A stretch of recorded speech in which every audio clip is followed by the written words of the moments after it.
নমস্কার, আমি তুহিনা। আজ আপনাদের সঙ্গে শেয়ার করব নতুন একটি রেসিপি। আজ আমি আপনাদেরকে বানিয়ে দেখাবো শীতের স্পেশাল পিঠের রেসিপি। আজ বানাবো আমি ভাপা পুলি পিঠে। চলুন স্টার্ট করা যাক। এটা একটু আমি অন্যভাবে বানাবো। আপনারা তো নারকেলের পুর দিয়ে তো বেশি পিঠে খেয়েছেন। আজকেরটা আমি বানাবো চাঁচির পুর, মানে যে মিষ্টি হয় ক্ষীর, সেটা দিয়ে আজকে বানিয়ে দেখাবো। প্রথমে আমি কিছুটা জল গরম করতে দিয়েছিলাম। এরপরে এখানে জলটা গরম হয়ে গেছে। একটা থালায় আমি কিছুটা চালের গুঁড়ো, যে এটা হচ্ছে যেটা ভাতের চাল, সেই চালের গুঁড়ো, যে চালের ভাত হয় আর কি, আতপ চালের গুঁড়ো নয়, চালের গুঁড়ো নিয়েছি। তাতে 1 চামচ লবণ দিলাম। এরপরে আমি অল্প অল্প জল দিয়ে, গরম জলটা দিয়ে, এটা সুন্দর একটা নর্মাল ডো, যেমন রুটির ডো হয় সেরকম ডোটা বানিয়ে নিলাম। আর এটা কিন্তু গরম গরমে মাখতে হবে।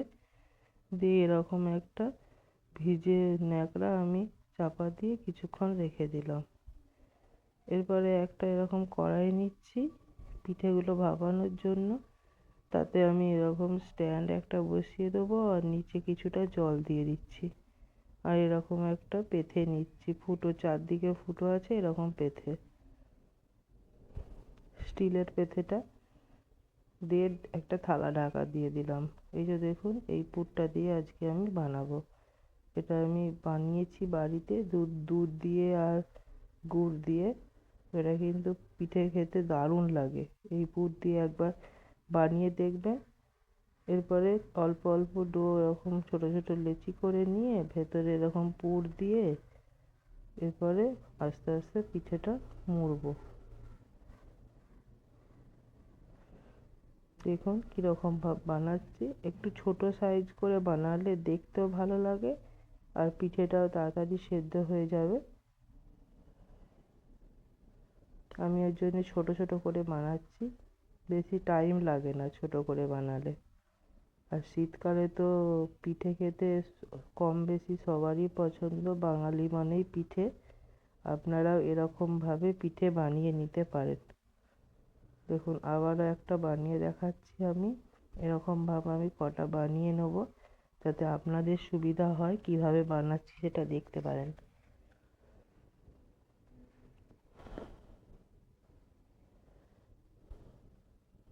পিঠে বানানো কিন্তু খুবই সহজ। এইসব জিনিসগুলো থাকলে হাতের কাছে আপনারাও এরকমভাবে পিঠে বানিয়ে খেতে পারেন। আর তার সঙ্গে নতুন নলেন গুড় হলে তো আর কোনো কথাই নেই। দেখুন পিঠেগুলো কত সুন্দরভাবে বানানো যাচ্ছে। এরকম কিন্তু ঢাকাটা পুরোটা খুলবেন না, কারণ এটা পুরোটা খুলে দিলে না এই ইয়েটা ড্রাই হয়ে যাবে। এটা চালের জিনিস তো। এরকম ভিজে ন্যাকড়া ঢাকা দিয়ে রাখবেন, অল্প অল্প করে সাইড করে সরিয়ে এরকম করে বানাতে শুরু করবেন। কারণ এই পিঠেগুলো তো গড়তে একটু টাইম লাগে।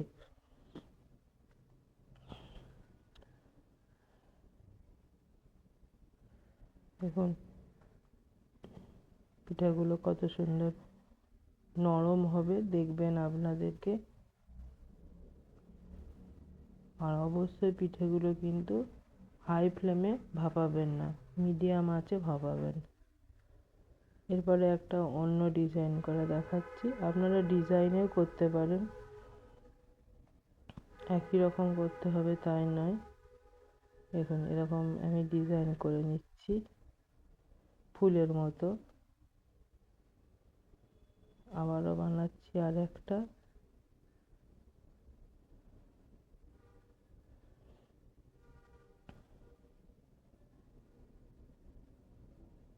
দেখুন আবারও একটা এরকমভাবে আমি বানিয়ে নিলাম।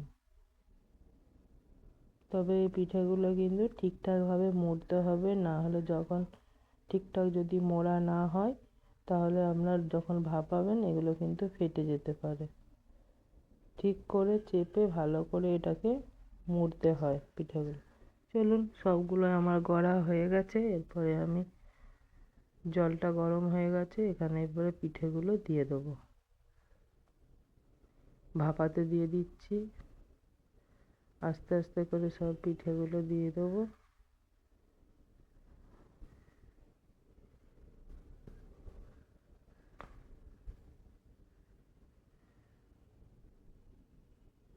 এটাকে আমি কিন্তু মিডিয়াম আঁচে 20 মিনিটের মতো রেখেছিলাম।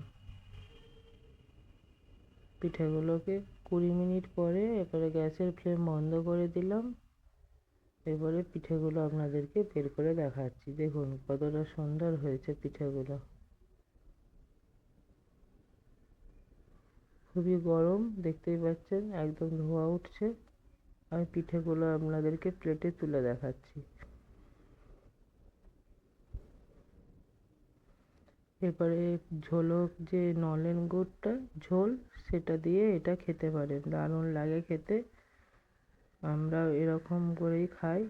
এবারে একটা পিঠে আপনাদেরকে ভেঙে দেখাচ্ছি, দেখুন কতটা সুন্দর কুক হয়েছে। আপনারাও এরকম ভাবে বাড়িতে বানিয়ে খান। শীতকাল মানে পিঠের উৎসব।